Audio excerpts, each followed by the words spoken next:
In Shakopee, it's just southwest of cities. You're, No, ready, gentlemen? Ready? I'm ready.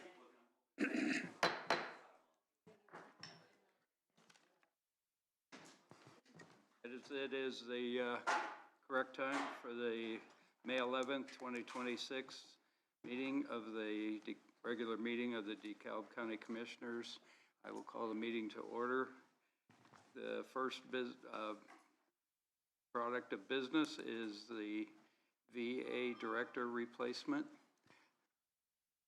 You gentlemen have been part of this process. This time, I would entertain a motion to accept someone for that position.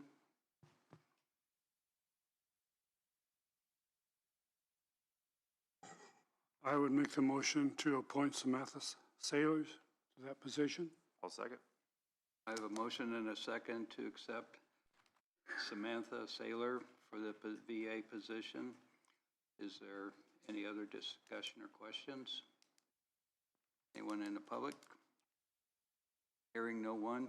All in favor signify by saying aye. Aye. Opposed? Motion passes 3-0. Congratulations. Congratulations. Well deserved, by the way, well deserved. Thank you. First job is to find a deputy. Your first job now to find a deputy. Do you wish to give a speech? Don't have to. Come on, Sam. Is Samantha, the you can. blue on? There we go. Thank you very much for voting me in. I will do my best to give our veterans the service that they deserve for all their sacrifices that they've made. Mm-hmm. I know you will. We all do. Thank you. Thank you.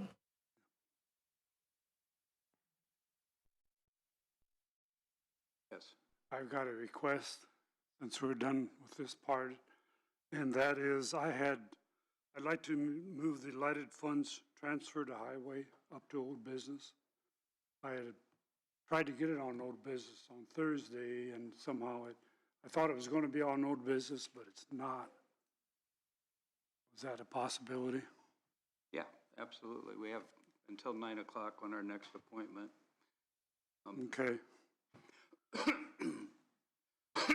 Yeah, as we've seen on the news, the highway gas tax has been extended on top of that sales tax. Has been talking about putting a pause on the sales tax on the gasoline. And I have proposed 2 weeks ago that we transfer some of our lighted fund, Commissioner's lighted fund, over to highway to make up that deficit. And I don't know how much we have. Do we have a number of excess possibility by the end of the year? Well, I had sent the budget of what was approved for last year, what your budget was, and we have about $2 million in the fund at the moment. With our Depending on your other plans with it, and we have to pay the highway bond. But so depending on your other plans, I don't know what your other projects are, so I can't really give you a number. But that's what you budgeted and where we're at. But other than the highway bond, there's no set obligations? Well, you have a capital improvement plan that you do every 2 years with what your plans were for your lighted money. Mm-hmm. And I haven't looked at that lately. I know the highway was in there, the EMS is in there. EMS has been paid, right? I can't remember what all is in part of that plan. I believe so. I can tell you. It hasn't been paid for all 3 years. No. So we'll have 2 more years. We'll have at least 2 more years of payments on that. It's been paid for this year, but not. Yeah, but that will shift over to the council. That budget shift, so we won't have any money next year to pay that bond. So it all goes to council. Well, that changed in the legislation. They're not taking away our lighted fund. it will stay in that account, and then it will stay there until we use it up, but we don't get it to be reimbursed anymore. They changed that last legislation. I mean, Rick could probably talk a little more about that. But they also moved that change To next year. to 2028. So there'll be lighted funds, like nothing changes for pay 27. It's moved yet another year as of now. Rick gave some information at the Saturday, second Saturday, and I've asked Rick to come. I know he has other obligations as well, but. And I did just get verification Okay. that I asked for. That- I was at a meeting last week with the governor, and the governor we had a long discussion about the suspension of the gas tax. And he was asked directly if the state was going to assist us with backfill, not only the counties, but also the cities. And they are looking at ways that they can help us with the whatever shortages we might have. Right now, the issue I have with doing $1 million, and not to say that money shouldn't be or can't be transferred over there, because it probably can. But the highway fund right now, and this is the one that ended in April, has got $2.7 million in it. And the, let's see, the MVH, the local road and streets got $865,000 in it. So I don't see the need right now, and I don't know how much does the gas tax put into the county's coffers every month? For the highway, not for. For the highway. It's a little over 300,000 that's split between restricted and unrestricted, Okay. like half and half. So I would think I we, can help you with know, that real quick, Rick. In April of 2025, they gave 351,000, and then this year in April of 2026, it was 365,000. So we actually had an increase of 14,000 from last year's to this year's on their coffers. So and, you know, and again, I don't have a problem with doing this, but there's going to be some changes that are going to come up next year. You're talking about the EMS fund, and yes, you'll keep yours there. There'll be ways to pay EMS other than that fund. But the other thing that's going to go away next year is going to be the 1.3 tax, community corrections tax that's paying that community corrections bond. So that's going to have to be made up in our funding next year. So we may need that money for something else. If we don't have an obligation, or, you know, if something's not being done now because we don't have the money in there, that's one thing. But just to throw it in there, thinking that we may need it, I don't think that that's a good idea. We have no guarantee the state's going to make up the deficit. No, we do not.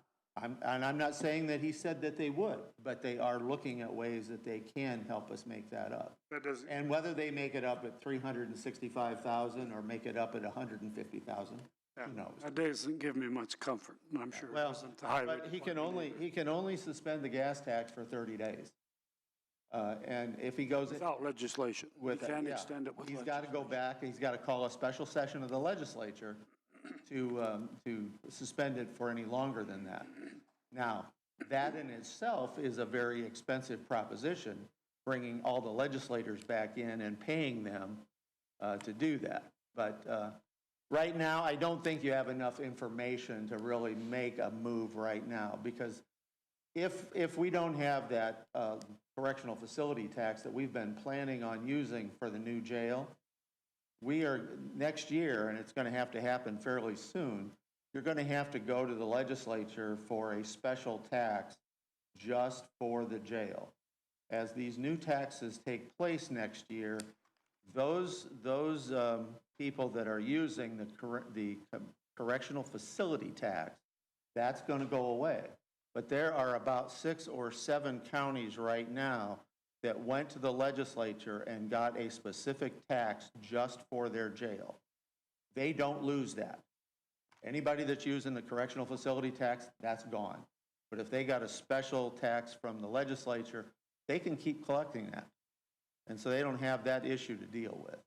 that's is that a council thing or is that a commissioner thing to go? Is it a council that It's gonna decides to have do be it? both. Has to be both, It's okay. got to be both. It can't be, none of this stuff can be just the commissioners or just the council. It's going to have to be both. Because if we're all not on board, nobody's going to be happy. And, you know, we can't, you can't go in on January 5th and say we want a tax. It's going to have to be looked at and evaluated and a bill written for somebody, whether it be Tyler Johnson to carry or Ben Smaltz to carry. One of them has got to agree to carry it. What if they don't agree to carry it? You know, there's just so many things that have to be worked out, details that aren't there yet. Wasn't the jail tax originally set up for like 19 years or 20 Yes. years? Yes, What happened with that? it went away with SB 1. It's eliminated. So Yeah. there is, That was the correctional facility, not the jail tax. That was correctional facility, not yes, jail the tax. correctional facility. That's what we used it for, same tax. Yeah. We used No, that. they're- Some places are using it for their jails. But it- They expanded their jails or whatever. We're using it for community correction. But they're two different things. A jail A jail tax. tax and a correctional and this facility. The correctional facility tax is different than a jail tax. And like I said, there are about 6 or 7 counties that have a specific tax for their jail. But that's why Jeff Peters has asked several times now over the last few months, we need to get together. We need to figure out what the timeline is going to be, what the process is going to be. And Bill, to what you want to do, eventually what you want to put into the highway fund may actually go there. I'm not saying that it won't, but I think we need a lot of details before we put $1 million in there. Okay, so you're telling me this year we will not be short on highway funds. His budget will stand as is. The money is there to fulfill his budget and do what he needs to do For this year, yes. For this year, that's what for he this planned. year. That's guaranteed. That, unless he has changed the plans when he did his budget, but what he budgeted for last year to pay for this year, that's there. Now, and I'm assuming when you say that, and to more clarify Bill's question, the money that's currently in here at the end of April, and when Jeff Peters does his 5-year projection of each and every fund, that projection may be lower than it is right now in his current projection, but we're going to get a new one in July, I hope, June. So that number through the 5-year period may end up being lower than it was in his last year's projection, but it's still going to have money in there. Well, the point I want to bring up is, according to Ben Parker's projection, and this come through, I think, NDOT, that we're going to be short 2.1 million to maintain our roads as they are. Is that still? Well, that 2.1 million was a number that we threw out when we were doing the wheel tax. But that's like over a few years. It's not Yeah. just in 1 year, right? It was, but it was a number that was, I think the total number over the number of years we were looking at was like $10 million. Yeah. And we needed like $2 million a year if we were going to do everything that we had in the list. But we didn't budget to do everything in the list because we didn't have the money. And the wheel tax we put in didn't give us the sufficient amount of money to do it. Well, here's the chance to do it.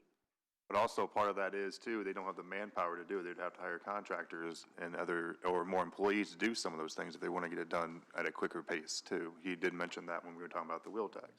So taking some of that money and using it for contractors is just going to be kind of not delegating and not stretching that money as best we can. We're spending it on contractors versus what Ben can do for us. And I just go back to the bottom line is what Bill wants to do may happen. It just doesn't have to happen right now. And when it does happen, it can be done with a more definitive number because we'll have all of the information that we need to make that transfer. What if that money is spent on other pet projects in the meantime? Well, you got to tell them they can't do that. That's the bottom line. I'm only one vote, though. I'm only one vote. Yeah, I know, but I mean, that's something that needs to be brought up each and every time. Hey, this set a priority. These are things that have to be done. And the pet projects are going to have to sit by the wayside until things are straightened out here. I mean, And the my, whole thing is when the 30-day suspension is gone and we're back collecting the actual fuel tax and excise tax, are we going to still get as much money as we did before, or is that going to cause people not to buy gas and so we don't have the funds coming in anyway? So that, again, another issue that needs to be looked at before we just make a move. Get the information. I mean, the budget season is going to be very important this next budget season, because we have things that we pay out of the lighted fund that are going to have to go into the budget next year. I mean, we're all fiscal conservatives, and to me, this is a strategic reserve that we just need to keep for now until we figure out where the shortcomings are coming from. So there's really no, until we know all the details of what's coming down, it's not even the gas funds, it's the SB1 in total. It has all the different changes coming down that we don't know it's going to have shortfalls over the next 1 to 3 years. There is one of the advantages of being part of the Association of Indiana Counties. They have, our new government affairs director was formerly the chief of staff with the DLGF, formerly a county councilman, formerly a city or a school funding fund officer, formerly a county assessor.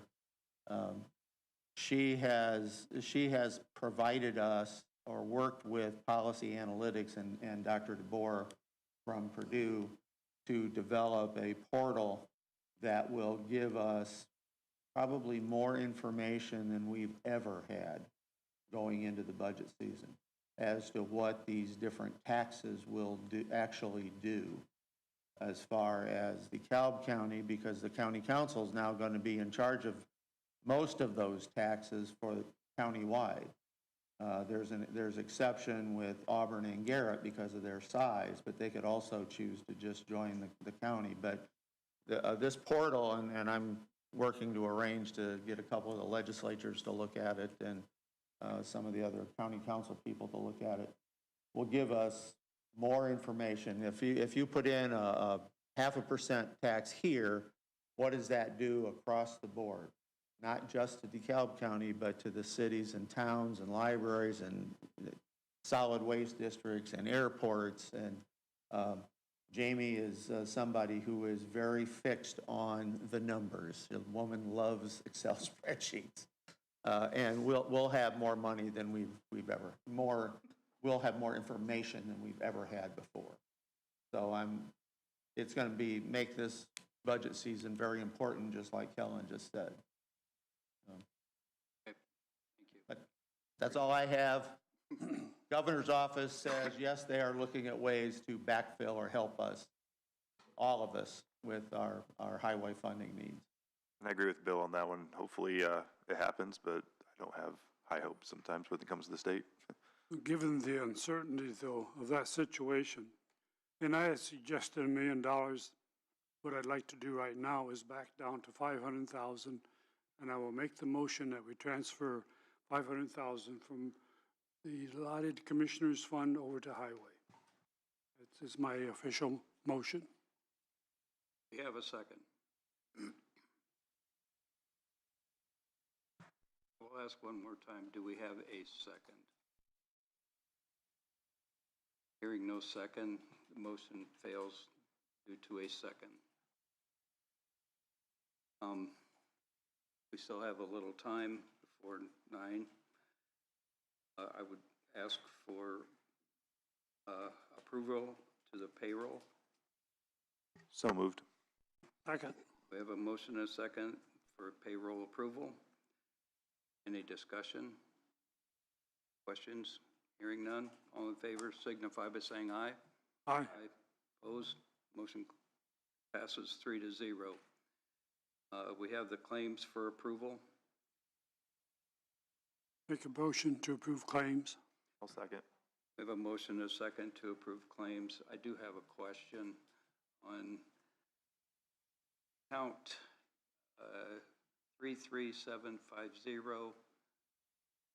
001400.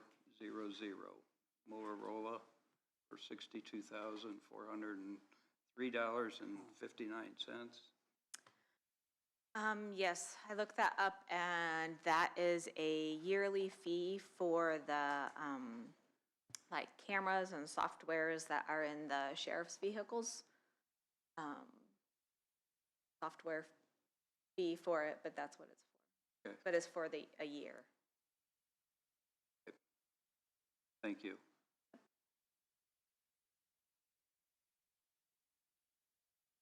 Are there any other questions or comments? Hearing none, all in favor signify by saying aye. Aye. Opposed? Motion carries 3-0. We have the minutes of the previous meeting for approval. So moved. Second. We have a motion and a second to approve the minutes as presented. Are there any questions or comments? Hearing none, all in favor signify by saying aye. Aye. Motion- Those opposed, motion carries 3-0. Start grant documents, I think we can still do that one.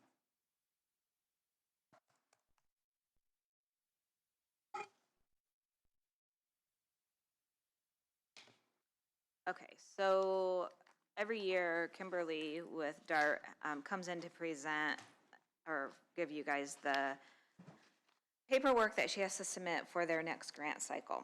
And she is out of state at a conference and has to have this done by, I think she has to turn it in by Friday. So we have a few different documents here. We have the pass-through agreement for the public transportation. We have certifications and assurances required by every applicant, which all of these are the standard forms that she's always brought. We have a categorical exclusion classification of capital projects. And this is just saying that the DeKalb County Commissioners' capital projects exclusion, because it is for the purchase of vehicles of the same type, same mode, either as replacements or to increase the size of the fleet where such increase can be accommodated by existing facilities or by new facilities which themselves are within a categorical exclusion. We have a certification of use of the project equipment and facilities, and then she provides the special warranty arrangement. We have all of those documents that you guys motion and approve.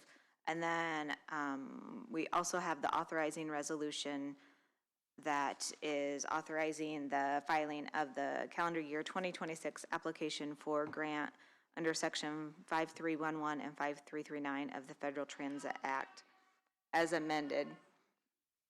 Whereas the U.S. Department of Transportation is authorized to make grants to states through the Federal Transit Administration to support capital, operating, and feasibility study assistance projects for non-urbanized public transport systems under Section 5311 of the FTA Act of 1964.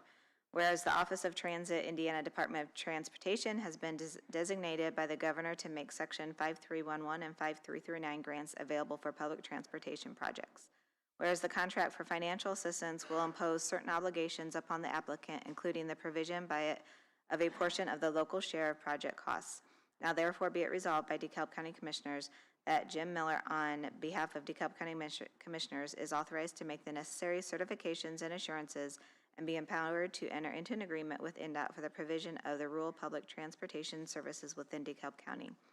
The DeKalb County Commissioners has designated the following nonprofit organization to coordinate and provide 5311 federal funded rural public transit services within the county, identified above as DeKalb County Council on Aging. The DeKalb County Council on Aging CFO Transportation Director Kimberly Teagarden is authorized to execute and file an application with INDOT to aid in financing of transit assistance projects pursuant to Section 5311 of the Federal Transit Act as amended. The DeKalb County Council of Aging CFO Transport Director Kimberly Teagarden is authorized to provide such additional information as INDOT may require in connection with this application. The undersigned duly qualified and acting president of DeKalb County Commissioners certifies that the foregoing is a true and correct copy of a resolution adopted at a legally convened meeting of the DeKalb County Commissioners. Could you read that again? I was joking. And that resolution number is 2026-R-2. We should do that one separate. 'cause Yes. It is an ordinance, Yes, so So moved. Second. of the Of resolution. the resolution, yes. Okay. motion is second Yes. to accept resolution number 2026-R2 as presented. Are there any questions or comments? Hearing none, all is signify by saying aye. Aye. Opposed, motion carries 3-0. Now we can probably do the rest of those together, can we? Yes, so these are all the other supporting documents, and I'll just read the titles of them one more time. Okay. We have special warranty arrangement, certification of use of project equipment and facilities, the categorical exclusion classification of capital projects checklist, the certifications and assurance required of every applicant packet, and section 5311, pass-through agreement for rural public transportation document. Recommendation, is there a motion? I'll make that motion. I'll second. We have a motion and a second to accept the documents from DART as presented. Are there any questions or comments? Anyone in the audience? Hearing no one, all in favor signify by saying aye. Aye. Aye. Opposed, motion carries 3-0. We'll sign these later. Yeah, There's a bunch of yeah, them. it's too many. Yeah.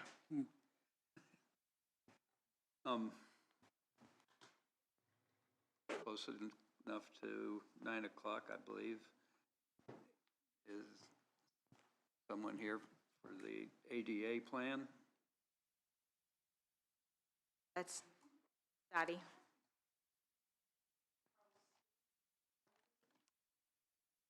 Huh?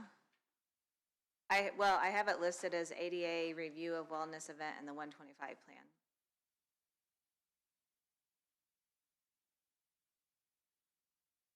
We already did it. That was old business. Congratulate Sam if you want. Oh, I was like, I don't know what you're talking about. That's why Samantha is smiling. That's why she's smiling right now, yes.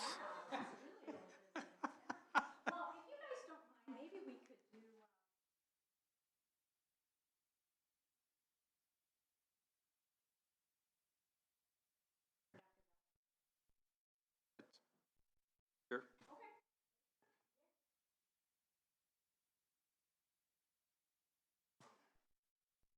What is this?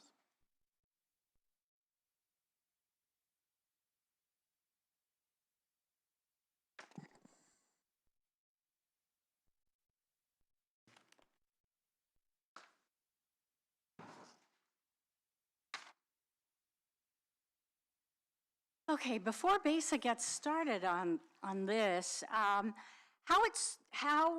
this all came to be, in our safety committee, there was a request a few years ago, something was brought to our attention, that most of our buildings do not have the capability of being able to page from any of our telephones. So we do have our emergency buttons, and some offices have them underneath a counter, some have them on their computers, but all that does is simply, that call goes out to Central Communications, Central then dispatches somebody, law enforcement, to come and take care of whatever the situation is in those buildings. But if we needed to evacuate a building, if we needed, we don't have that capability to page everybody from any of the telephones. So that was the first situation. Then the second situation that Jason Meek brought to our attention was that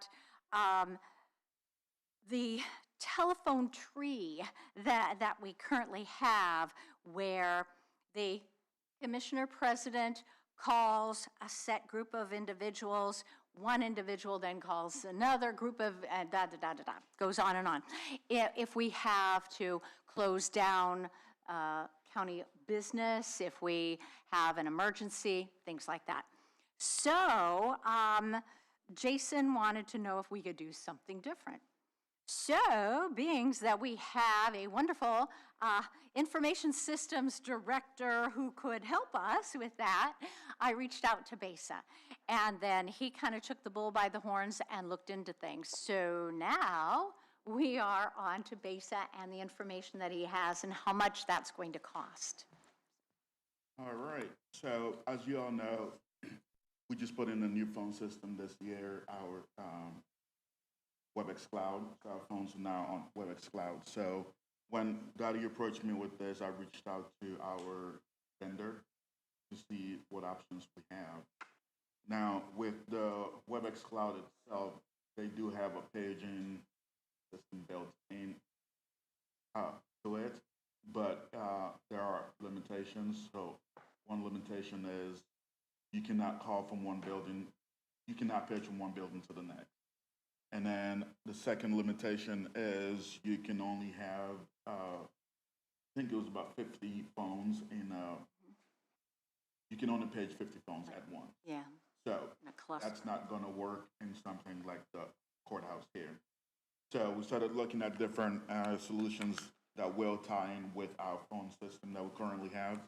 And the one that they came up with is called InformaCast. Now, InformaCast, I think, is a good solution because it solves both issues that Dottie brought. So with InformaCast, we could use it as an intercom system. So if something is going on, we can page all phones and everyone knows what's going on. And then secondly, for our phone tree system that we have, InformaCast could also replace that. So instead of commissioners calling someone else and then that person calling another person, the tree breaks down if one person does not answer. So with this system, it resolves that because we could send out one message and that gets sent out to the group that we want. So let's say commissioners only wanted to send out message to department heads. We could create a department heads group, and then once you send that message out, it's sent to all of them. And it could be sent via text message, or if the person decides to install the InformaCast application on their phone, it will come up as a notification. So looking at the pricing, if you look at page 9, it breaks down the pricing. So our initial financial obligation is going to be a little over $10,000. Now, before I get into this, I have to say this quote is an old quote. So I did reach out to our vendor, and she said they are working on a new quote, and it shouldn't go. It shouldn't be more than $400 more than what we have here. So since I was coming to this, I decided I was going to talk on this, and then as soon as I get the new quote, I can pass that on as well.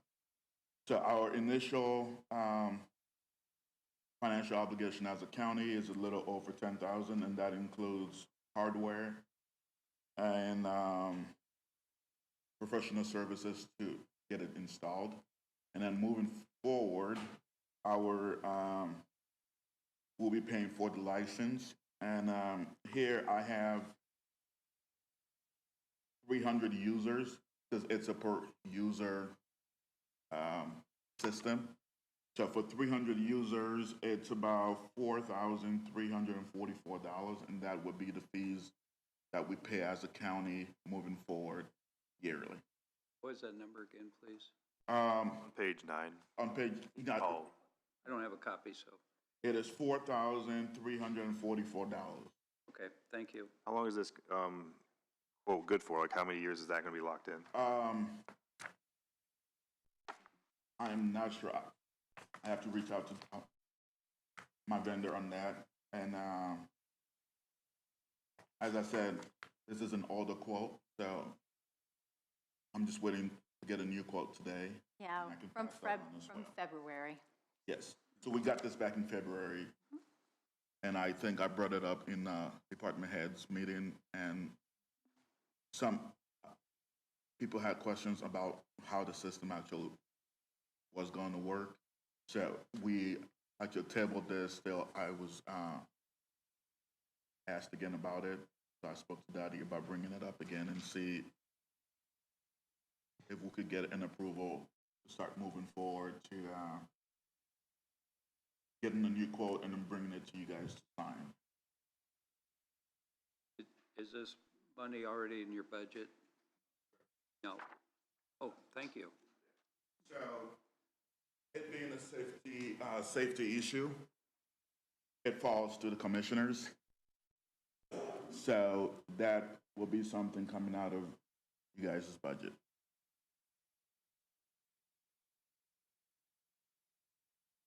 Questions, comments? First question is, Andrew, have you looked at this yet? I don't think I've seen it. I don't think it was part of the, yeah.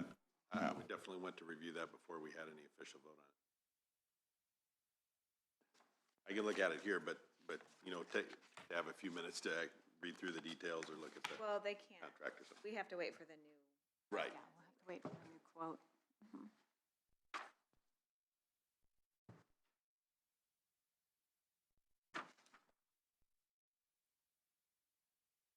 This is something I believe, I didn't make the last meeting, the courthouse security committee talked about communications to some degree, and I think they were putting together a package.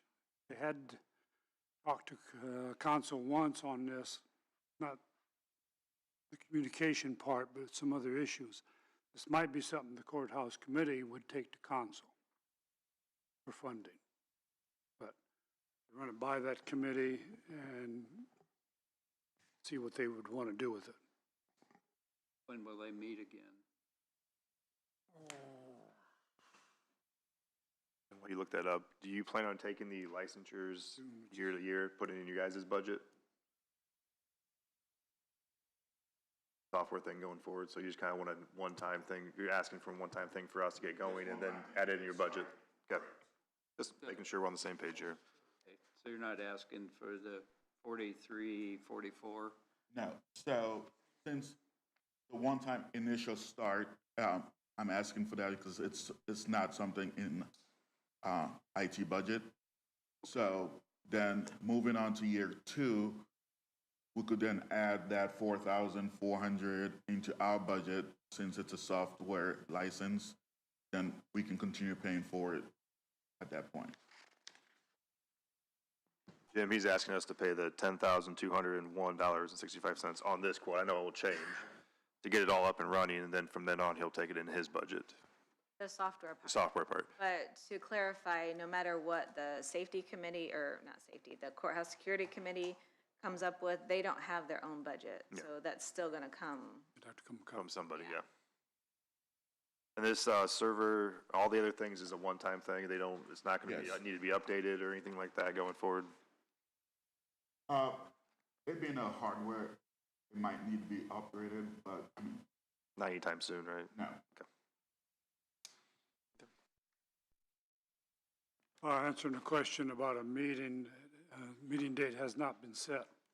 I know there's another, we want to do a meeting in June, so it's something I could, you know, I'm sure they would be pleased to see that we're moving forward with something like this. Sitting on the safety committee, I mean, it was their, Dottie can correct me if I'm wrong, but the committee was definitely in favor of the, something, whether it's this program or another, but doing something because as we found out with the cyber incident, that the system does not work. That we have now does not work. So, we really cannot move until we have a concrete figure for sure, right? Would you? Probably. I would say so. Yeah, I mean, we can't make a motion. Andrew hasn't even reviewed it yet either, so we're not doing anything like that, just asking some questions. And so the license is $15 per phone? Per user?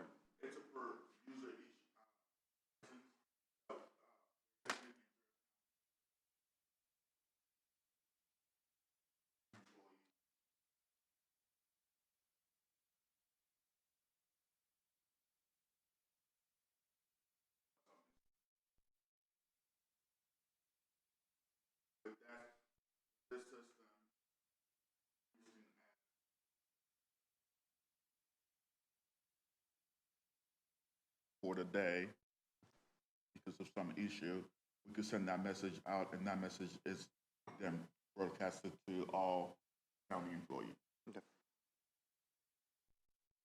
I only ask because as we go through the space study and start looking at different buildings, if it was gonna be removing phones, was gonna decrease that or not, but it sounds like it's per employee, not that, so. Mainly because so many things happen when we're not here at work. You know, that 8 to 4 kind of thing. So if it happens at night, they're not at their phones at the office. So it would be a cell phone thing. Besa, how many years were they wanting this contract to run? Like, is this just a 12-month period of time, or? Yes, it's just a 12-month period. I was just looking at the subscription term. Because according to their terms and conditions, it could be a 1, a 2, a 3, or a 5 year. So they're just talking about a 1-year lock-in? Yes. Okay. So, yeah, all right. If you could send me that As soon new as I get that, I'll updated one pass it when on you to get it. you. Yeah, the new updated quote, if you could pass it on to me, if you don't mind. Yes, sir. If you could also see what it'd be for the 3-year lock-in, see if it's a little, lock it in a little cheaper, or knowing that we can budget out for the next 3 years at least for that. Will do. I don't want to go too far out, but locking it in, at least for budgets, over as we go through this whole SB1 thing, we don't want to have too many changes. One good thing to ask is, has any other county used or city used a system like this? Like other satisfied customers, you might want to see if they could give you a referral or something, All right. just to make sure it's worked well in another situation. All right. I can definitely look into that. Be great. Thank you, sir.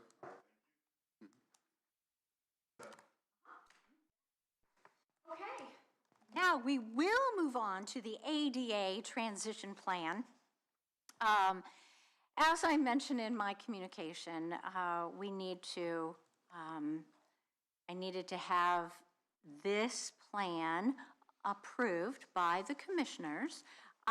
According to NDOT, not having the plan approved by commissioners is one of the little dings that happens when they are reviewing this plan. And this plan is really the basis for the highway department getting the funds that he needs to run that department and do the projects that he needs to do. So as you can tell, there are many things in here that Ben actually has to go out and take a look at. We look at the sidewalks that the county actually owns, the ADA, you know, the little Lego entrances and exits that, you know, you're at the intersection, and it alerts individuals with low vision to, okay, we're at an intersection, what do I do now? And so making sure that we have those, making sure that they are, that the sidewalks are positioned such that they are ADA, Americans with Disabilities Act compliant. So we have those, and I will say, the GIS department assisted tremendously with our updated maps that we have in here. But the cyber event that we had put a kibosh on being able to provide those to me, because that was an area that they didn't have access to for several months. So this kind of put off our revision of the plan. We have had the plan since 2013. And then when I came on board in 2016, then we revised it, and then again, an update in 2021, and now we're updating it again in '26. And so, like every year when you guys reappoint me as the ADA coordinator, the Title VI coordinator, this is all part of my duties, is making sure that this is provided to NDOT so that they know that we are making a good faith effort to assist our citizens in accessibility when it comes to either buildings or just, a neighborhood out in the county. So, and as you can see, there's Spencerville has a lot of issues, and we've acknowledged those in here. We have the spreadsheets, we have color-coded them. The one big thing that I would like to point out that has remained the same throughout all of our, every edition of this, is that the county will spend a certain amount of money to upgrade the, when we have issues. And that is $25,000. So funding and scheduling. DeKalb County will use seeded funding to repair, modify, or reconstruct sidewalks and ramps. DeKalb County intends to spend $25,000 annually to repair, modify, or reconstruct sidewalks and ramps to meet current ADA standards. So that money, I assume, would only be spent if it's needed to upgrade those. And I wish Ben were here, but because he has a lot of insight into this. But that's the one thing that I'd really like to point out, is that there is sort of a commitment that the commissioners have made throughout all of this, and whether or not that is something that you'd like to continue, and if that's the appropriate amount. So the funding, they're not seeded funds, they're lighted funds. Well, that is what has been in the, since the beginning. Yeah, since the beginning. Well, I'm clarifying that it's Thank not you. seeded funds, it's lighted funds. Okay. However, I was with just gonna the ask. upcoming changes, I don't know if you have to, or if you're wanting to actually specify a fund, or. Right? that No, the we coun- cannot, we don't have to. Be better not to specify. Yep, exactly. It's a good Nope. idea, Susan. Yep, we don't have to. Specify one. Yeah. Well, if we're required to spend 25, we shouldn't we put it in the budget? That's, I think, is what Susan was asking, is should we need to put it in the budget so that way it's there if we need it? We have it right now, we have it in your lighted budget. We That's in the- generally do. But for the plan, we could put lighted or other fund. I mean, we could keep it we could change it to lighted and put or other fund, or. Or just leave it funding. You could just leave it. Funded, yeah, I mean, I just want to make sure we have the money there that's requiring us to have. If they change lighted, you'd have to change the plan theoretically. Plan again. In a couple years, if So, they change lighted. yeah. That's, yeah. So I can just change it just to DeKalb County will fund the repair, modification, or reconstruction of sidewalks and ramps. And then that way, Still come out. wherever it comes out of, it comes out of. So, yeah, that could work. So, I believe we need a motion to pass this, correct? Well, I guess so, except that if we would like me to redo that page, then I can provide you that page. That's my intention would be to just change it just to funding. We will fund it up to, that amount of money. And I honestly do not know how much. Ben would be the more appropriate person to know how much has been used in the past to upgrade these.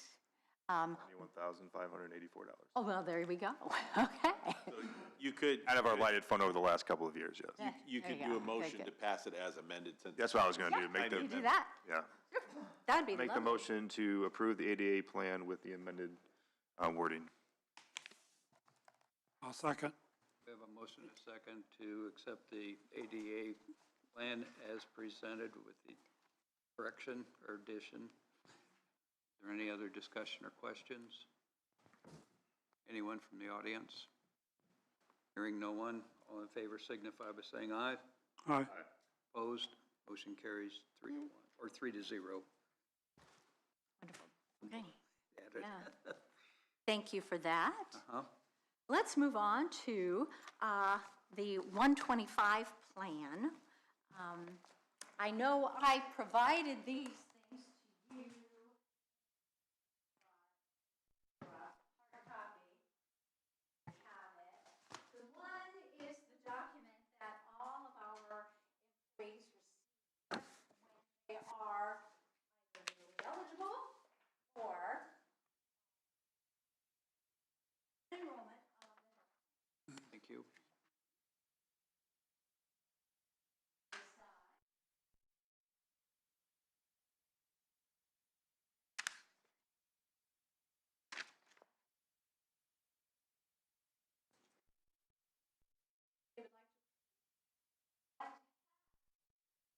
Their medical, dental, and vision coverage deducted from their paychecks prior to taxes being taken out. That 125 is the section of the IRS code that allows employers to be able to do that. That was put in place years ago. The county did have it when I came on board in 2016. However, we formalized it, I would say, and we have a company that assists us with the documentation for this 125 plan, and then also assists us with the non-discrimination report that needs to go to the IRS, also to let them know that we do not discriminate against, with this plan, against highly compensated employees, that they don't get any advantage over anyone who is a lesser compensated employee. So what it does, the 125, as I said, it allows individuals to have their premiums deducted from their paycheck before taxes. So that saves the employee money. So they have more money in their paycheck. Actually, we came up with an example years ago, put it down here on the bottom of the form. For example, say that you make $100 a week and your insurance premium is $10. So by checking yes, we will take out the $10 of insurance, and then you get taxed on $90.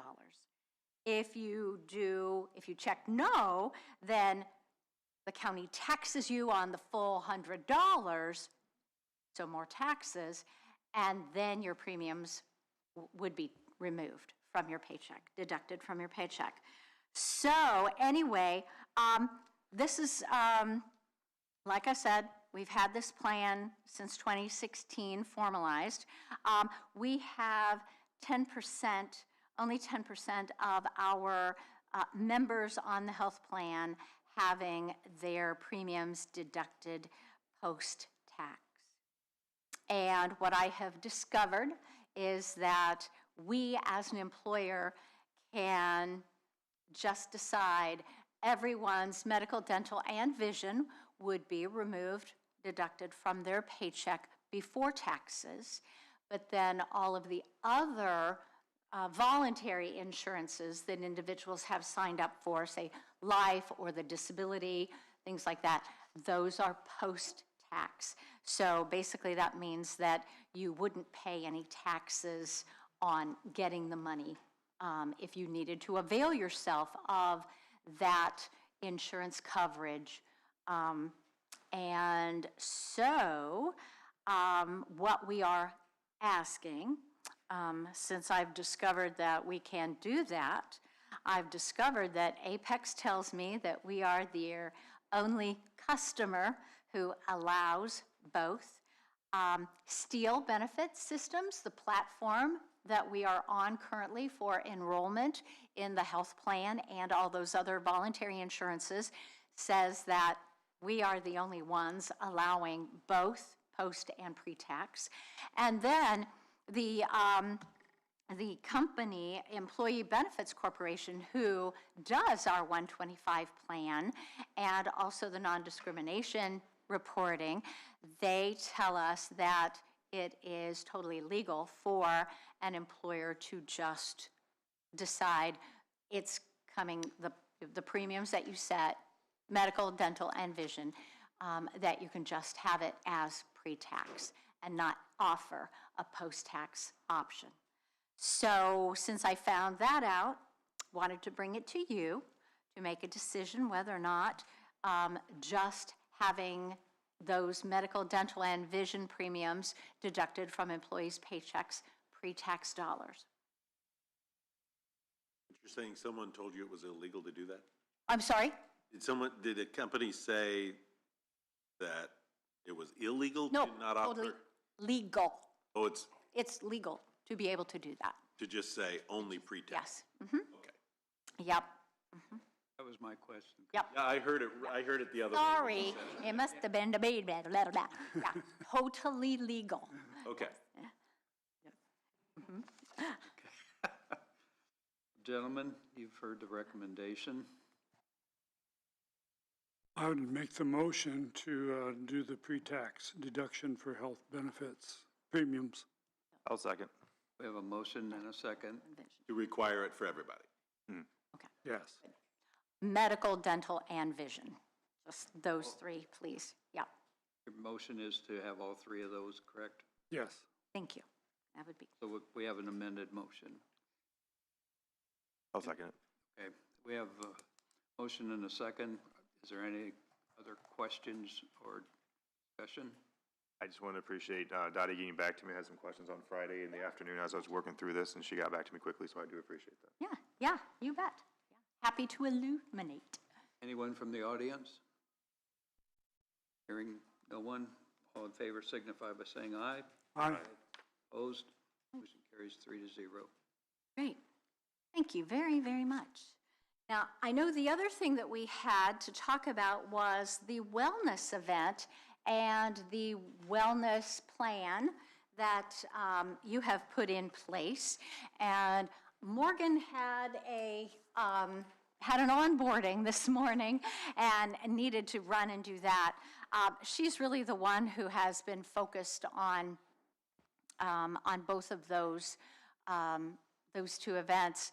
And I mean, we had a wonderful, I would say standing room only, a wellness event on April the 10th. We had a great response.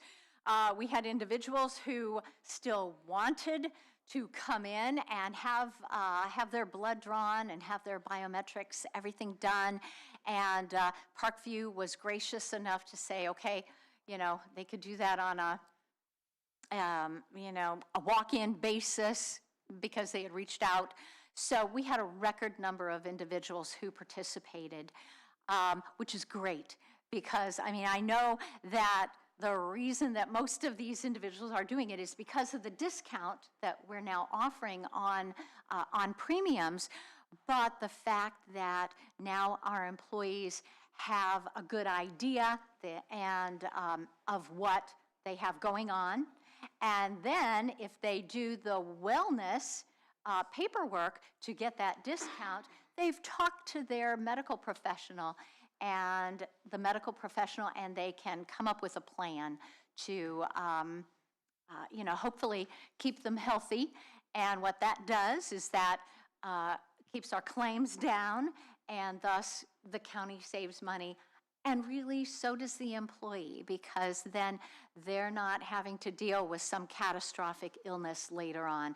There's no guarantee, but, hopefully, that down the line. We still have until May 31st for all members of the health plan to get that information to us. And then that's being loaded into the Steel benefit platform so that when our employees are enrolling in the health plan, it shows that they have that kind of a deduction. $40 if the employee does it, $25 if the spouse does it. And so we do have a good amount already in, but like I said, we still have until May 31st. So that's kind of the report on the two events. I'd say that they're both successful. Very good. Yay. Good to hear. Yeah. I think that's all I had. Do you guys have anything else for me? Yeah. Very much covered it, Dottie. Thank you. You're welcome. Thank you.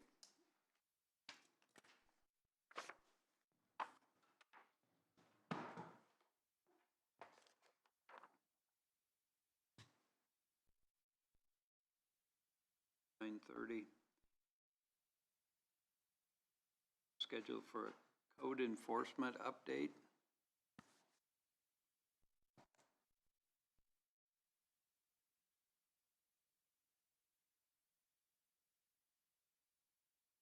Gonna hide in the back there, Chris?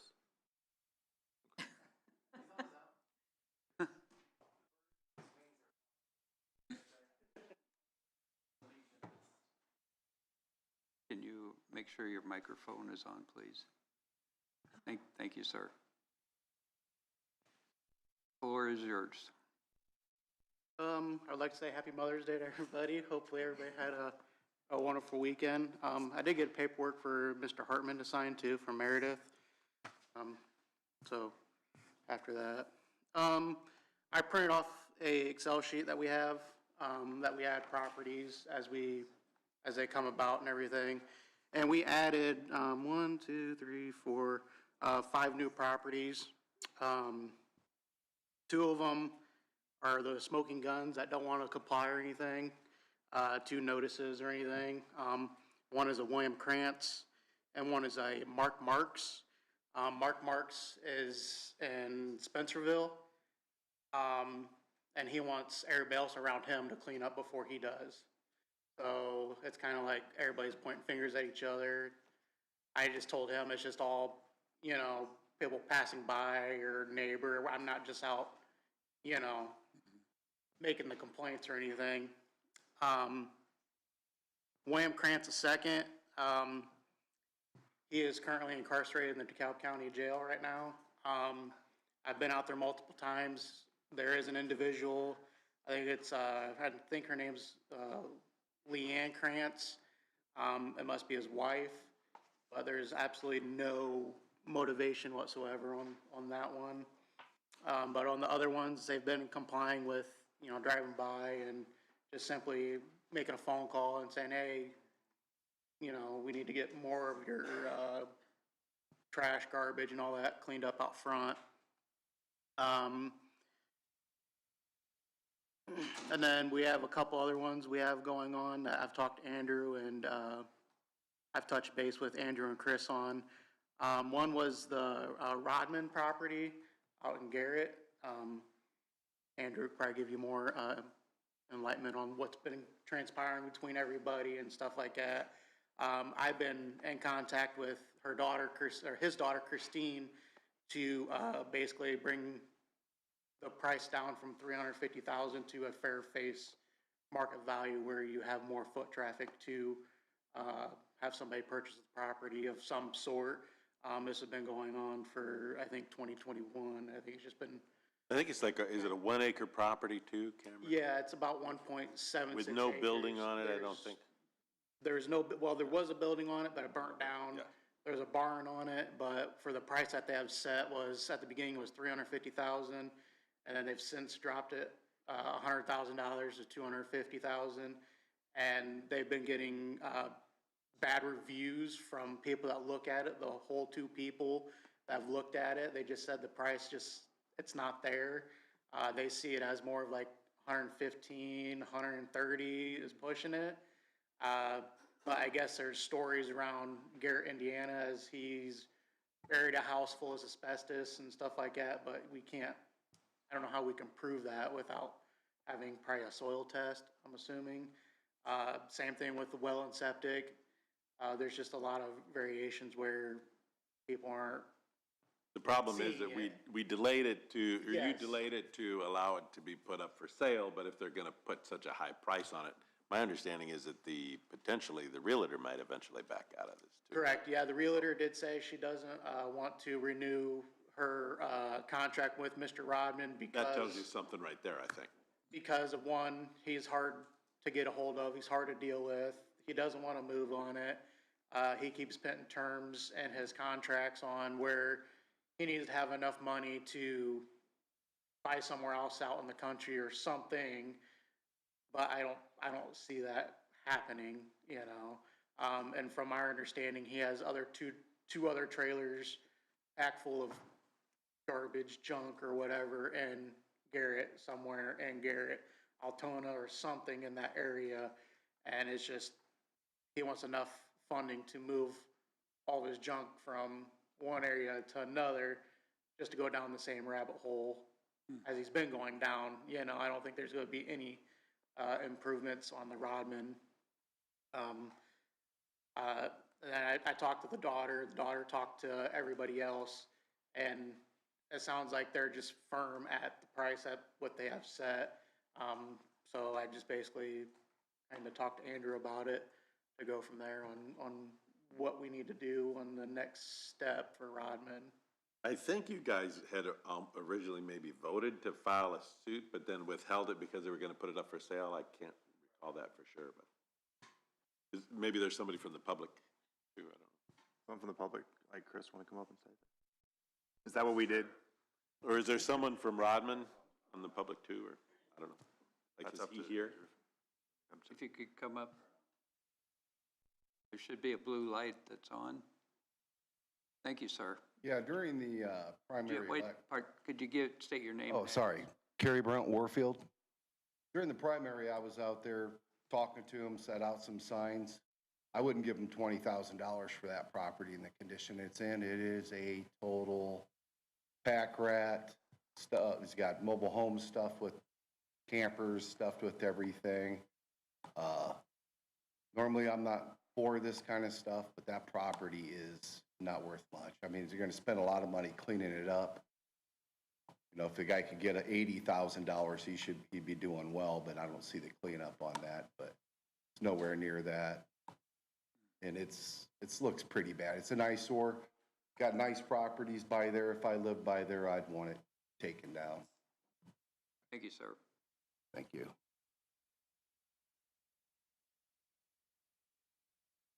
Presume that your recommendation is to move forward.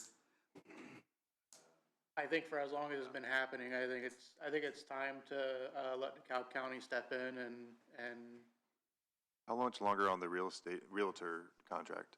She said. I haven't asked her anything on what her contract is for it, but it must be coming up soon because the property has been up for sale for 120 plus days. So I'm assuming they probably have a 60 or 90-day contract, I'm assuming, for realtors. I'm not sure. We can ask her. And she might be able to terminate it earlier too, if so be, you know. I have in my notes that around December 4th, you as commissioners authorized me to put the lawsuit on hold. So I guess you could, if you wanted to pursue the lawsuit, you could just go ahead and make a motion and probably do that at this point. Since you'd put it on hold, you could just take it off hold if you wanted to. My recommendation would be to give them the rest of this month and then start it, let it finish out. I mean, it's on there. The realtor is probably gonna not sign back up with her, let it see what he can do real quick. And then that's giving them 6 months to put it on the market. Because if it's December, it probably would have been January by the time they got it up, be 6 Right. months, and then that way we just move forward with it. Mhm. That should have been plenty of time to get a feel for the market and what should have been done. They've had some people come out and give them feedback and say, it's too high. So that's my motion is to wait until the end of the month and have Andrew, if it's still a problem after you go out there on the June 1st, if it's still a problem, have Andrew go ahead and follow through with the lawsuit. I'll second. We have a motion and a second to move ahead with the lawsuit if nothing's been done by June 1st. Is that correct? Under Cameron's recommendation. That kind of makes sense, I think, from the legal side. And if you want to let them know that, Cameron, too. Is there anyone in the audience that wishes to speak on this? Hearing no one. Any more questions or comments from commissioners? Hearing none, all in favor signify by saying aye. Aye. Opposed? Motion carries 3-0. Yes, if you, please let them know that that's, Yeah, they got till June 1st, yep. Yep. I just primarily just been talking to the realtor, and then I got, rifling through some paperwork, I got, the phone number to, Mr. Rodman's daughter, and she does live in Wisconsin, so, oh, so I was like, okay, so I call her at, you Is know. that Christine? Yeah. Because yeah. you'd emailed me about that. Yep, of what they found and stuff like that, or what she found. thank you, sir. And then I will give an update on the Masons and Slinger. I have been in contact with the Masons that were here about 2 weeks ago. They were very disgruntled on why they have to show valid registrations for their vehicles and everything. They feel the no need to, but in our ordinance, it says if it does not have a valid registration, it's considered abandoned. The Colton Mason, he did show he had a whole stack of titles and everything. I told him we need to see valid registrations for all vehicles, pontoons, and whatnot. Mr. Johnny, he is still stuck on the mud trucks. I told him what is his definition of a mud truck? Is he buying a vehicle from a manufacturer of like Ford, Chevy, and Dodge, stripping them down and defacing the VIN? Because according to the license branch, you're not supposed to take a VIN off, and if you do, you're supposed to get another one reprinted and put back on the vehicle if one came with it. And I think that's what they're considering is when they buy up the vehicles as a considered. You know that they're taking the VIN off of them? Or did they say, or what happened? So I did go back to our commissioners meeting and I did dissect what Mr. Buzz or Johnny was saying, and he said he has purchased the vehicles and he strips them down, takes the VINs off when he strips them down, and then, because he made the statement I'd have to pull up the paperwork, but it's about an hour in to our meeting where he basically made the statement as he's stripping vehicles down, taking VINs off, and considering it as an off-road vehicle. And according to the license branch, if it's considered a manufactured vehicle, it has to hold its manufactured. You can't just make it into an off-road Right. by ripping the VIN number off and Correct. calling it off-road and then Yeah, driving it in the yeah, woods. right. Okay. I think I'd do that with my everyday truck. Okay. Right, yeah. Big tires on it and Yeah, so, I Oh, mean, yeah. he's claiming when he does all that, puts roll cages in it and everything, the VIN, it doesn't classify as, a vehicle from a manufacturer anymore. right. I mean, I have a vehicle at home and I have a roll cage in it and it's fully insured, registered, title, you know what I mean? So, I don't see how that stands. That's not what you found as far as the law to be when you looked it up. It was just on the license branch I believe I have the link saved. It says if a VIN number is defaced, it is to be replaced and they give a dollar amount. I think it's like $30 and stuff like that to get a new, VIN number, punched out and to be put back on the vehicle. So, they were very, disgruntled about that. I did do other research on that stuff too. I believe they have a facility in Corona where they're maybe working out of on this kind of stuff. Because the way he answered the phone, he answered it as like a business name. I don't know if we want to go down that rabbit hole with Johnny on that. I don't know if that's where they're defacing the VINs and stuff like that and building these vehicles.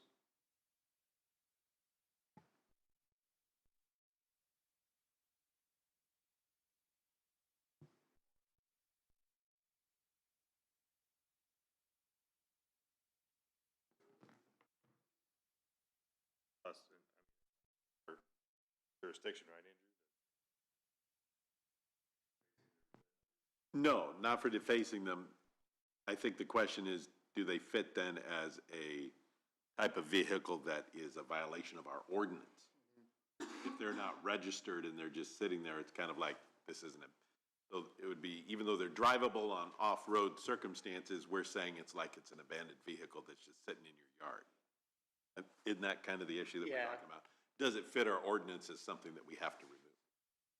The bigger question is, I mean, besides the mud trucks, is anything else getting done out there? Nothing, they haven't proven anything of registrations or anything. All Colton Mason did was flashed a whole bunch of titles at me. I can do that all day long and show, you know, on a title base, yeah, I own it, but is it registered?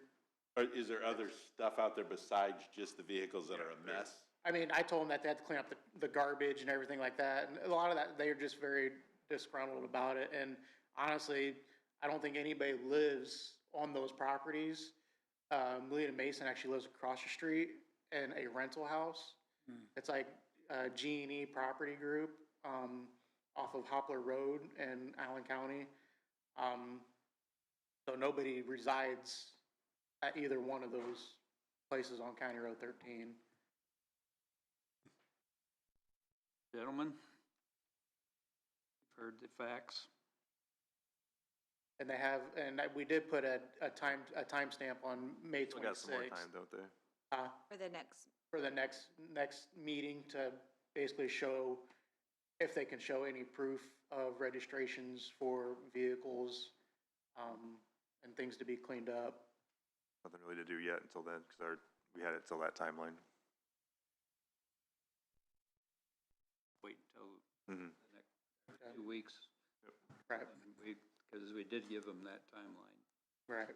And then maybe, what about possibly having you check it a couple of days before the, Yeah, I can touch base with, Just to give us with a them fresh again view, and see or if give you guys a there is fresh any leg room, if they did, or any. Improvements or Yeah, something. improvements or anything, but I don't think, I just don't see that happening, With honestly. their attitude. With the way they, basically, yeah, how Andrew said, the attitude that they had in here, and then when I went out to the property, on the 6th, I went back out there, and they just were very disgruntled in denial, basically, on why they need to have valid registrations for their vehicles. I actually had to break it down for them on what a valid registration was, is the, you know, what you put in the glove box, the little sticker you put on the license plate and everything, so. For somebody that defaces VINs and stuff like that on vehicles, you think they would understand what a registration would be?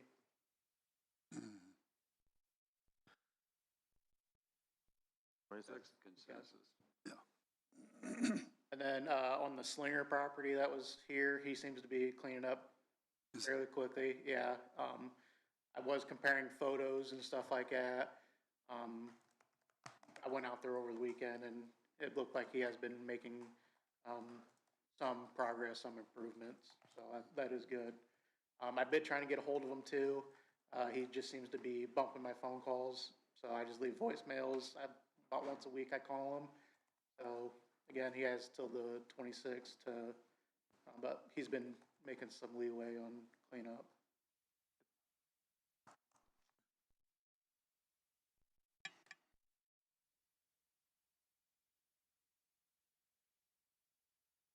Go ahead, please. Cameron? Sorry, I have so many I have a question. The Mason property, is it registration, does it got to be an updated registration? Yeah, it's gotta be a valid registration, so it's gotta be a 2026 to 2027 current. Okay, so if it's on his private property, it's not making a mess, he's not driving it, he's got the title and it matches up to the VIN, he's still got to have it registered for the road on his private, see, and whose rules this? That's DeKalb counties. DeKalb counties? Yes, sir. Okay, that's something you guys might want to look at. That's private property, and if his vehicles work and it's not making an eyesore, why has he got to have it registered with the county to drive if he's working on it or whatever? And it's his property. It's not an eyesore. Why does it have to be legally registered? I don't agree with that one, so.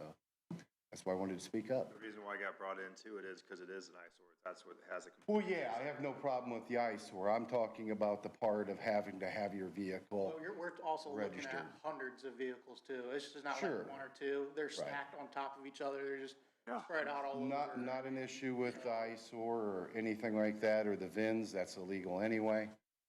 My thing is if I have a vehicle on my property, plate's not back in that, come on my property and see if I've got that registration, and then we're gonna be in court because it's my private property. The legal rights of coming on my property to look for VINs or anything like that, I have issue with. Not the eyesore, don't get me wrong, or the change of the VINs, but registering a vehicle, keeping it up to date that you say you're working on with your dad, you're working on it with your kid, I don't agree with that, but that's on you guys. Thank you.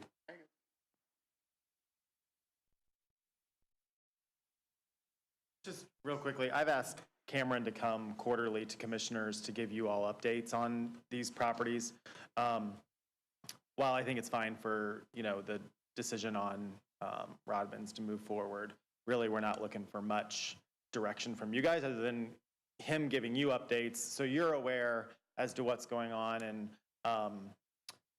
the amount of time it takes to do this job is probably more than even the 20 that we currently are at with the part-time code enforcement position, just with the amount of properties he has and the amount of times he's got to go out there and take a look at properties. So really, I just want you all to understand why he's here today and why he'll be here quarterly over the next, however long this position's here. So, all right. I do have a question. How many cases have been closed out? Like, I know sometimes you get a call, you talk to them, they do it, and then. Yeah, so I go out, so when I get the call, go out there, check it out and everything. And we actually had one that we actually got cleaned up just currently. It took some time of actually like kicking them in the butt and actually getting it cleaned up. It was actually on County Road 327, where it splits off to 34. That's right there on the corner. They actually, I think the sheriff had to step in, and that place is actually going to property or up for auction. But I kind of felt like it was like making communities shine again. They're dragging their feet on it because now we have a property that's going to go up for sale, and I didn't want somebody to purchase it, and then they purchased all the junk that was there when it was already in clean, you know what I mean? And the Carrington Home people everybody drug their feet until I actually contacted Making Property Shine Again, Sean Mills, from them, and actually had to, you know what I mean, keep, emailing the company to we can't just let somebody purchase all this stuff and, and it's already, Kind of depreciates the price of the property too, yeah. anyway. Right, so, that one, shortly after I arrived, we got cleaned up pretty quick. But these other ones, obviously, these are all homeowner based, and that's where, they have day-to-day jobs, where some of them kind of give updates, and sometimes I just have to drive out there and look at it and say, hey, what's going on, Basically, I don't want to put out notice number 2, notice number 3, you know what I mean? Kind of make them know, I'm out driving around, looking at, the set of properties that have been brought to our attention to the law enforcement of DeKalb County. And how's the Albright property coming along? The Albright property, I think a lot of that stuff has just been moved around. I mean, without actually getting onto that property. One truck had a bunch of poles on it, has moved into a different position, and the poles look less on there, so I don't know if they've actually got rid of some or something. Yeah, I'm not sure if you just pushed them over without actually getting onto that property and actually walking it and looking at it and to actually see. But from the roadside, you can see there's just a whole bunch of, garbage and abandoned vehicles. And I mean, he's got that big dozer. He can just push all of it to one side and do something. But that's... Andrew, you said their lawyer, he's no longer being represented by that lawyer? That's right, but he got a different lawyer, Connor Smith, who works with his father, Thompson Smith, here in town. And they have reached out and indicated that they think a settlement is possible. Otherwise, we'll push through with a motion for summary judgment. But our next step is to draft up a potential settlement for this requiring a cleanup and payment of the fines. That's, What's the timeline on that? Is that hearing tomorrow, the Albright hearing? Yeah. Yeah, I think we have that yes, it may tomorrow be. at 9 yes. o'clock. Okay, Yeah. so either, if we doesn't come up with a motion, or, Well, and that hearing is just on the request for admissions. I okay, believe. So yes, which just means, they basically missed the deadline to respond to a request for admissions that I was asking them to admit various parts of the case. They missed the deadline, and so there's a hearing on that issue tomorrow. But that doesn't necessarily change the ultimate outcome of either motion for summary judgment or otherwise. It's just more like a technical procedure move. And then we touched base on Todd Thrush on the removal of vehicles. I did get in contact with Parker's Towing and Recovery because they seem to be the go-to for removing of vehicles and holding those and all that kind of stuff. And I gave Andrew and Chris those numbers of what they cost per day and what the tow will cost for removal of said vehicle, one vehicle, two vehicles. I think it's down to one or two right now. I think it's just down to one. Maybe one. It's just a Buick that just sits there in the same spot as when the case started. And I think he claimed, maybe in court or somewhere, he claimed that that wasn't even his vehicle, if I recall correctly. So, and then Dumped it off there. I also had the question on, Parker's Towing and Recovery holds the vehicles for a minimum of 30 days before they take it, basically what they'll do is go crush it ultimately and just get rid of it, OmniSource or whatever. Would you consider the 30 days of it sitting already, could we just take it to go get crushed immediately? I wouldn't. I would let it wait another 30 days. Let it run for Let 30 them days? go through their process. Okay, Yeah. okay. Yeah, I would not Okay. try to shut that down necessarily. Okay. I just thought since it's been sitting for so Yeah, long. no, I it's like, understand, but I wouldn't. Pay I this, wouldn't pay cut the it down. $75 for the removal and just immediately just have it crushed. But I think we're gonna try to, contact Mr. Thrush on if he even did anything with the other vehicle, with the Buick, if he ever got it valid. If he still owns it, or if somebody came up with the title and gave it to him, so it can be considered his, like, I don't know anything about this said vehicle. All I know, it's been sitting in the same spot since everything started. Any questions for? I don't think so, no. Anything else? Okay, thank you very much, sir. Thank you. Appreciate it. Very thorough. It's a 10 o'clock break. We will take a break till 10:15.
Maybe,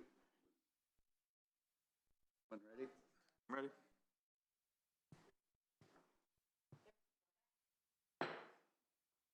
Commissioner meeting is now back in session. Our 10:15 appointment will not be here today, so our 10:30 appointment is here.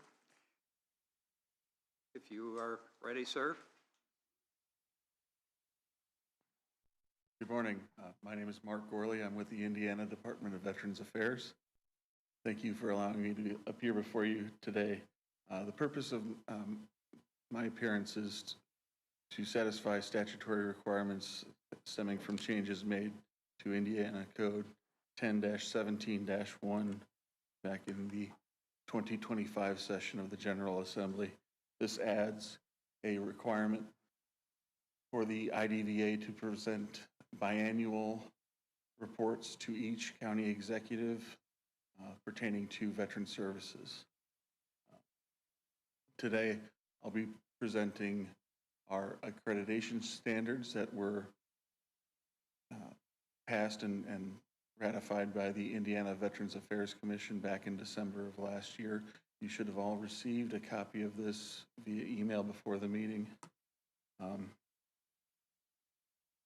Basically, stemming from Senate Enrolled Act 433 from the 2025 General Assembly, the determination was made that we needed to implement some more stringent accreditation standards throughout the state to improve the uniformity and quality received by veterans throughout Indiana and in all 92 counties. And so we've implemented these standards for each veteran service officer in each county to receive accreditation from the IDVA. There are included in these requirements to have posted office hours, adequate office space for private and confidential discussions pertaining to veterans benefits claims, technology and connectivity requirements so that the use of our standardized claims management system can be maintained throughout each county, the acquisition and use of a personal identity verification card issued from the federal government for access directly to VA's information systems pertaining to the Veterans Benefits Administration's records on claims filed by veterans. It requires each CVSO to attend mandatory state-called trainings. We do twice a year at the district level, a one-day training, and then annually, each June, we have a 4-day annual conference where we bring all the VSOs from throughout the state together for updates on their training and skills. Included in these standards are reporting requirements, which are submitted through our claims management system and then updated to our transparency portal that we've published on the IDVA website.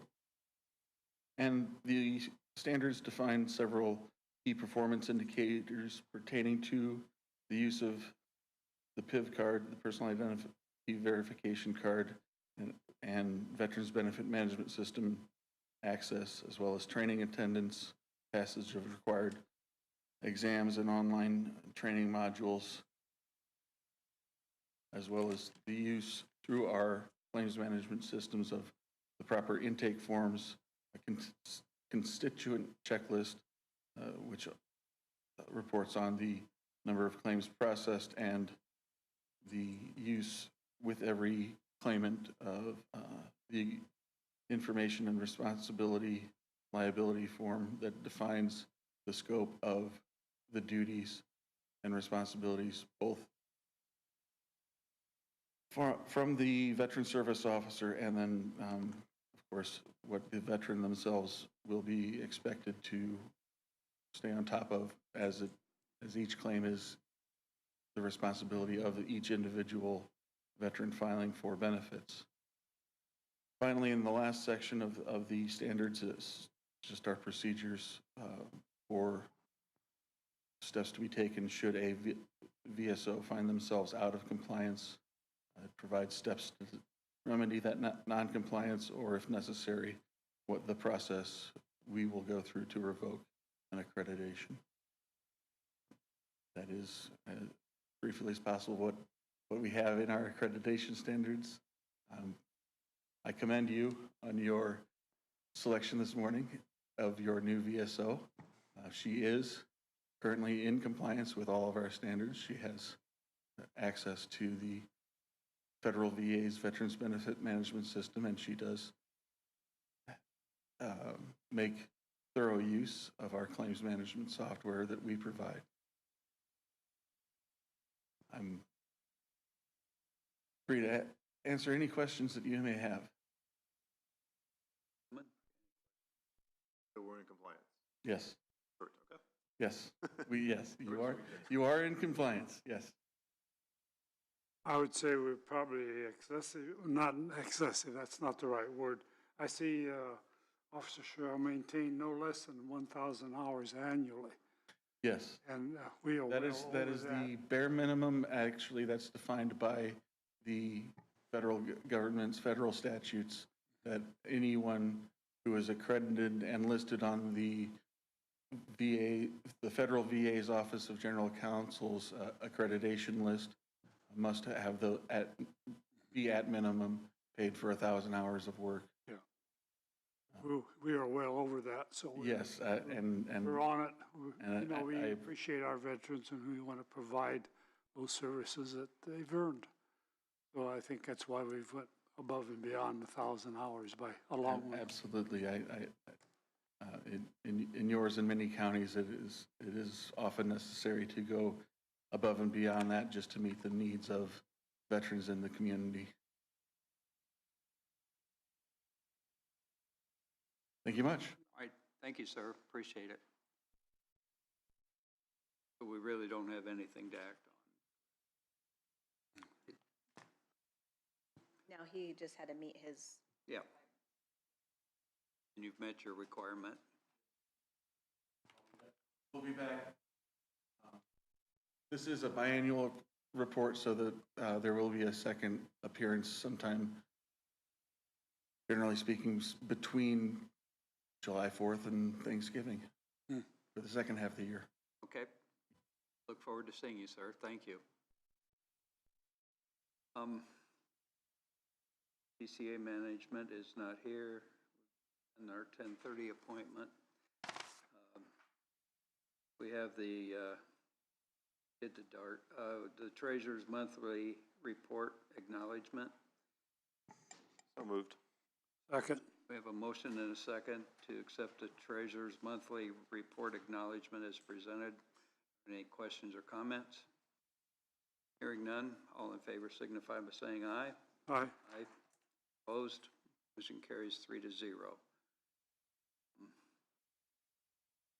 Am I missing anything? I don't think so. Commissioner Hartman, do you have anything? No. Andrew, did you get the email that just came in at 10:16? It just came in when? Oh. I understand, but it says it has a timeline of this Friday on it. So, who would it be? Christina Wells.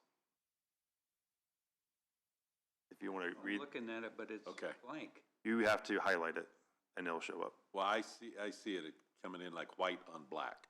Yeah. If you highlight the black, it'll pop up the words. I didn't want to say what it is in the meeting because I wanted to see if you It's read got that. disappearing ink. Yeah, kind of. Do what? Got a chance.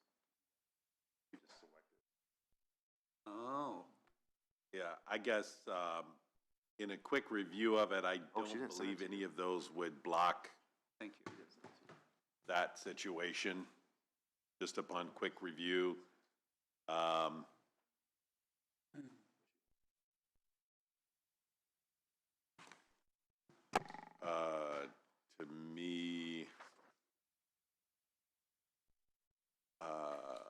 mean, I should probably go through each of these with Chris, you know, but we have till the end of the month anyway, so maybe we can, I can give you an update on it at the next part of old business. But we don't have to worry about it for being done by the 15th then? Well, we've said that you're authorizing the lawsuit that you've already authorized, you know, you already had authorized and instructed back last year, so they had their due process time to show up at that hearing, and Okay. you made your decision then from a due process standpoint. I don't agree with most of their statements. There might be one thing that I'll want to review and talk with Chris Gaumer about, maybe research, and other than that, but we have till the end of this month anyway. I'm not filing suit tomorrow because you guys instructed me to wait till the June 1st anyway. So, Chris, I'm sending it to you right now. Since you weren't attached on the email. all right, thanks. Else, Commissioner? The only other thing is I do plan on going to the council meeting on Wednesday to ask about what the plan with the jail is, to go forward with the jail. As just for myself, not as a commissioner, as the representative of the commissioners, but I will be there to kind of ask, as we go through the budgets and everything else, to start thinking about it and asking if they're going to have some kind of decision this year if we're going to move forward with the jail next year or not. If not, then we won't move forward with anything like that, so. And that's all I got. I don't have anything else. Susan? The only thing I have is if you want to discuss anything with your budgets, council did request that everything stay the same unless we have contracted items that we know that will increase. So that's pretty much going to be like me for your equipment rental, like our leases and things like that. I'll have to fill that part in. So I didn't know if there was anything you guys actually wanted changed. There's quite a few things I want to look at, so we're going to need to start moving some stuff out of our lighted fund into the regular budget. I don't want to have a huge hit of everything next year, so I'm kind of working on that. I'll send some stuff to you guys to have you guys review it and see what you think, and then. I've looked it over, but I've not. So we just need to be ready at the next meeting to make our final. Yeah. To us. That's it? Yep. Anyone in the audience wish to speak? No, please come to the podium, state your name and address, please.